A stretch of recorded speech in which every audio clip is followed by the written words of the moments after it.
The launch of NASA's historic Artemis I moon mission has been postponed after the team was unable to work through an issue with one of the rocket's 4 engines.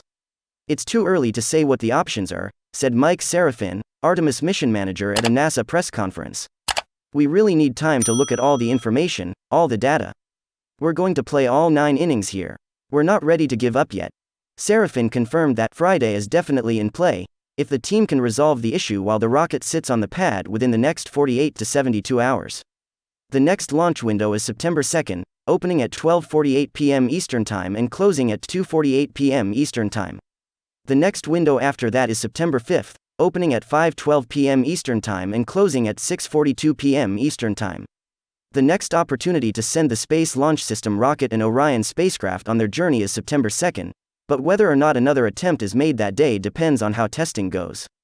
The launch team knew that the bleed test was a risk because they weren't able to include it in previous wet dress rehearsal tests simulating the launch, and Monday was the first time demonstrating that, Serafin said. Currently, the issue doesn't suggest an engine problem, but rather an issue within the bleed system that is used to cool the engine, he said. "We need the engine to be at the cryogenically cool temperature such that when it starts, it's not shocked with all the cold fuel that flows through it. So we needed a little extra time to assess that," Serafin said. The team also saw an issue with the vent valve at the inner tank, and the combination of issues convinced the team they needed more time, Serafin said. If a substantial fix is needed, the team may require more time to address it and roll the rocket stack back into the Kennedy Space Center's vehicle assembly building, a process that takes 3.5 days.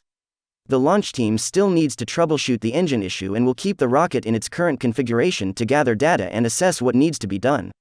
Both the Space Launch System rocket and Orion spacecraft remain stable, according to NASA officials.